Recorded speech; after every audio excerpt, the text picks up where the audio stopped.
আপনি কি ঈদের দিন জর্দার সময় রান্না করবেন? তাহলে দাঁড়ান, পুরো রেসিপিটা দেখে যান।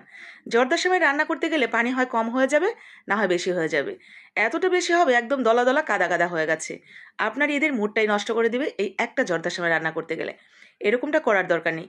শুধুমাত্র একটু ঝালাই করে নেন ঈদের আগেই। এরকম ঝরঝরে রেশমি একটা সেমাই আপনিও রান্না করতে পারবেন। একদম পানির মতো সহজ নিয়মে আজকে আপনাদের দেখিয়ে দিব। যে কখনো কোনোদিনও সেমাই রান্না করেননি, সেও একদম সঠিক মেজারমেন্টে আজকের এই রেসিপিটা যদি ফলো করে ঈদের আগেই একদিন ট্রায়াল হিসেবে রান্না করে নেন, দেখবেন একদম পারফেক্টভাবে আপনিও শিখে যেতে পারবেন। চলেন, ঈদের দিনের সুন্দর একটা জর্দা সেমাই কে না চায় রান্না করতে। যারা খেতে পছন্দ করেন এই জর্দা সেমাইটা, তারা একদম তুড়ি মেরেই আজকের এই রেসিপিটা ফলো করলে রান্না করতে পারবেন। তো প্রথমেই দেখেন এখানে আমি এই যে লাল লাল লম্বা লম্বা সেমাইগুলো যেগুলো থাকে, এগুলোর আসলে অরিজিনাল কি নাম আমি জানি না, তবে আমাদের এদিকে লম্বা লাল সেমাই বলে। এক একটা কোম্পানির এক এক রকম হয়। তো যাই হোক, আমি একটা কোম্পানি নিয়েছি। এরপরে দেখেন আমি প্যাকেটের অর্ধেকটা সেমাই এখানে নিয়েছি। মানে পুরো প্যাকেটে যতটুকু সেমাই থাকে তার থেকে আমি অর্ধেকটা সেমাই এখানে হাত দিয়ে 1 ইঞ্চি পরিমাণ করে ভেঙে নিয়েছি। এরপরে এখানে 1 চা চামচ দিয়েছি ঘি। ঘির মধ্যে এখানে আমি কাজু বাদাম, কাঠবাদাম আর কিশমিশ আমি আমার পরিমাণ মতো কেটে নিয়েছি, কেটে হালকা করে একটু ভেজে নিলাম। এরপরে এখানে আমি দিয়ে দিয়েছি নারকেল কোড়া। নারকেল কোড়ার পরিমাণ একটু কম বেশি হলে কোনো প্রবলেম নেই।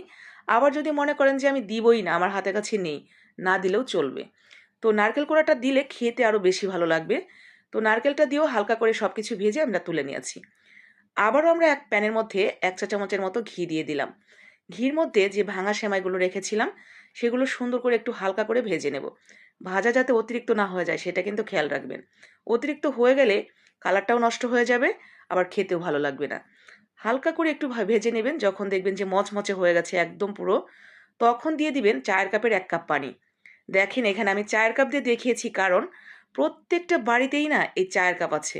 মেজারমেন্ট কাপ সবার বাড়িতে নাও থাকতে পারে। তো চায়ের কাপ প্রত্যেকের বাড়িতেই আছে। আপনারা নর্মালি যে আমরা চা খাই বাসায়, সেই চায়ের কাপের 1 কাপ পানি দিয়ে দিবেন। আর আমি এখানে ডাল বাটার যে চামচ থাকে আমাদের প্রায় প্রত্যেকের বাসাতেই, গোল চামচগুলো, সেই গোল চামচের 1 চামচ চিনি দিয়েছি। এতে আমার কাছে একদম পারফেক্ট লেগেছে। আপনি যদি মিষ্টি আরও বেশি খেতে চান, সেই ক্ষেত্রে চিনির পরিমাণ আরও বাড়িয়ে দিবেন। পানিটা দেওয়ার সাথে সাথেই চিনিটা অ্যাড করে দিবেন। এরপরে দেখেন হালকা করে একটু মিশিয়ে নিয়েছি পানি চিনি। চিনিটা গলে গেলেই এটা আমরা ছড়িয়ে জাস্ট উপর থেকে যে বাদাম, কিশমিশ এগুলো রেখেছিলাম সেগুলো দিয়ে দিয়েছি। দিয়ে একদম চুলার আঁচ যতটা লো করা যায় ততটা লো করে জাস্ট 2 মিনিট, বেশি না, 1.5 থেকে 2 মিনিটের মতো এটা ঢাকনা দিয়ে দিবেন। এরপর ঢাকনা তুলে নেবেন। ব্যাস, নেড়ে চেড়ে মিশিয়ে নেবেন। আপনার জর্দার সময় রান্না করা শেষ। দেখে কি একবারও মনে হচ্ছে যে এটা একেবারে কঠিন? একদমই নয়, পানির মতো সহজ। শুধুমাত্র পানির ওই পরিমাপটা ঠিক রাখবেন। যদি পুরো প্যাকেটের সেমাইটা দেন তাহলে 2 কাপ দিবেন পানি, ওই যে চায়ের কাপের। আর যদি অর্ধেকটা দেন তাহলে 1 কাপ দিলেই হয়ে যাবে। দেখেন আমি কিন্তু এটা কাঁটা চামচ দিয়ে একটুও ছাড়াইনি। একদমই একটার সাথে আরেকটা লেগে যায়নি। এতটা পারফেক্টভাবে সিদ্ধ হয়েছে। না কাঁচা রয়েছে, না বেশি হয়ে গেছে। একদম ঝরঝরে নুডলসের মতো একেবারে রেশমি একটা সেমাই হয়ে গেছে। তো এরকম পারফেক্ট একটা জর্দার সেমাই কিন্তু আপনিও রান্না করতে পারবেন যদি আমার এই রেসিপিটা ফলো করেন। আর যদি ভালো লেগে যায় যে হ্যাঁ, সত্যি এটা ভালো হবে রান্না করতে, মানে সহজ মনে হচ্ছে, তাহলে ঈদের আগেই না একদিন ট্রায়াল হিসেবে এটা আপনি বাসায় রান্না করে দেখবেন। আমার তো মনে হয় এই জর্দার সেমাই রান্না করার পর আপনি নিজেই অবাক হবেন যে কী করে এতটা পারফেক্ট হলো। এতদিন তো পারিনি। তো যাই হোক, ভালো লাগলে লাইক, কমেন্ট, শেয়ার করে দিয়েন যাতে ঈদের আগেই সবাই একটু দেখে ঝালাই করে নিতে পারে।